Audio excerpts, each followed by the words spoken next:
Terima kasih Anda masih bersama kami di Kompas Malam. Saudara, sepekan hilang diculik seorang balita berusia 4 tahun akhirnya kembali ke pelukan keluarga dalam kondisi selamat. Korban ditemukan di kawasan Suku Anak Dalam di Jambi.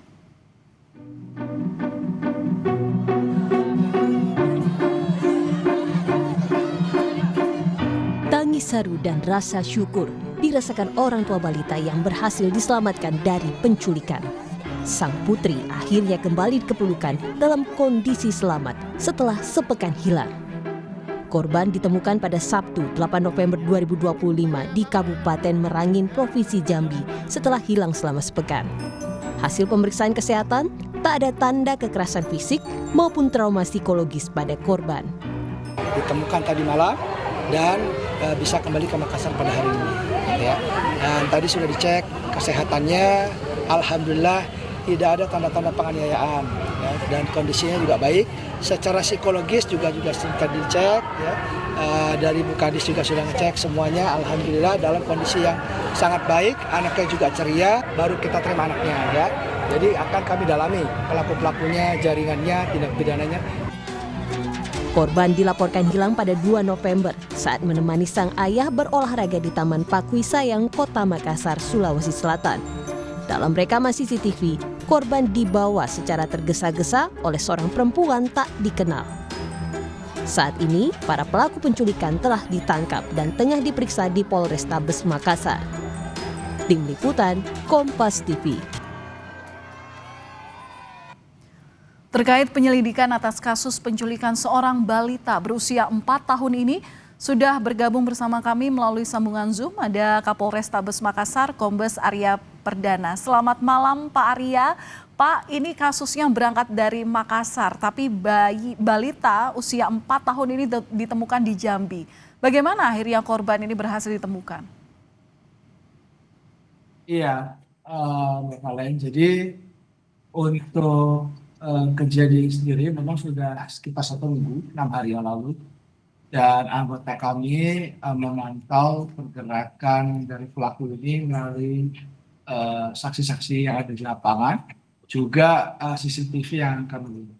Nah, dari pengembangan para pelaku itu diketahui ada pelaku yang ternyata tinggal di tempat lain, sehingga kami juga mendatangi ke sana, ke Jawa Tengah, dan dari situ kami mendapatkan keterangan bahwa korban sudah berada di Jambi.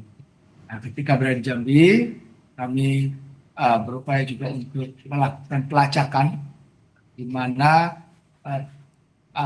korban ini diserahkan terakhir kepada orang yang melakukan transaksi untuk mendapatkan anak tersebut.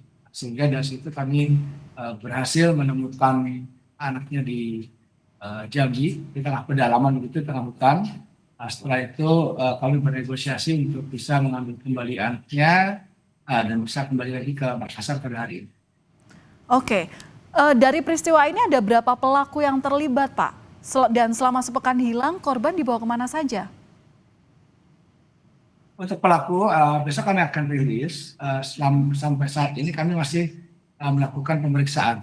Nah, jadi pemeriksaan itu dilakukan maraton mulai dari beberapa hari lalu. Besok kami akan rilis beberapa pelaku dan perannya masing-masing.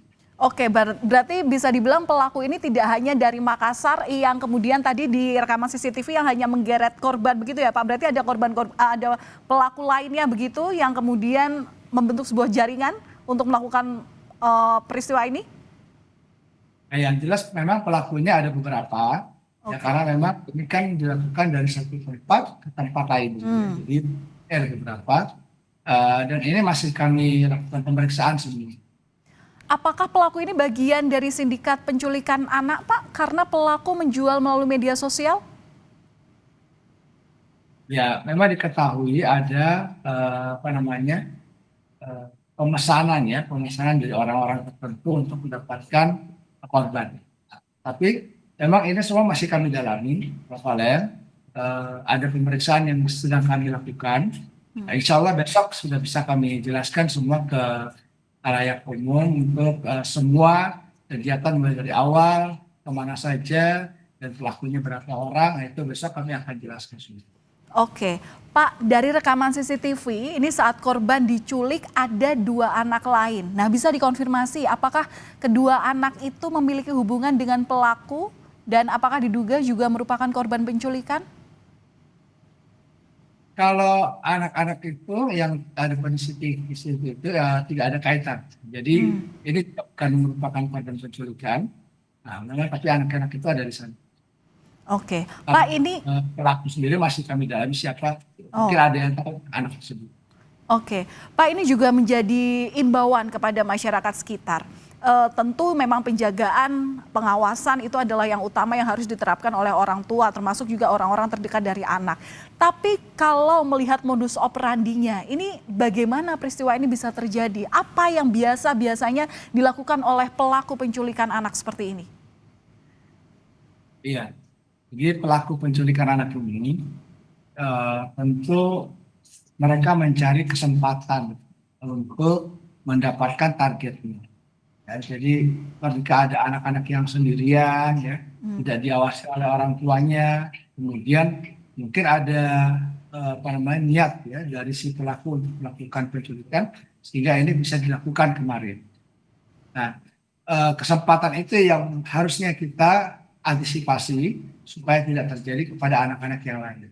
Tetapi terkait dengan modus operandi yang dilakukan oleh si pelaku sendiri, sampai saat ini kami masih membuat rangkaiannya. Kami sedang melakukan pemeriksaan dari tersangka satu dengan tersangka yang lainnya, sehingga nanti kalau sudah lengkap ceritanya kami akan rilis. Oke, kami apresiasi penindakan yang dilakukan oleh Polri sehingga anak bisa kembali ke orang tuanya, ke pangkuan orang tuanya. Tapi kejadian ini korban balita usia 4 tahun ini adalah korban pertama atau sudah ada korban lainnya juga, Pak?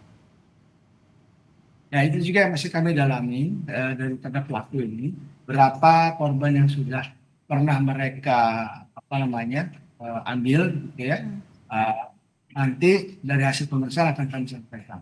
Tapi korban ini yang kami dapatkan kemarin itu sudah kami lakukan pemeriksaan dan kesehatannya juga cukup baik, ya, sangat baik, malah secara psikologis juga sangat baik. Sudah dilihat oleh dinas-dinas terkait dan alhamdulillah tadi kembali dengan keadaan sendiri. Baik, terima kasih sudah berbagi informasi bersama kami di Kompas Malam, Kapolrestabes Makassar, Kombes Arya Perdana. Terima kasih Pak, salam sehat selalu.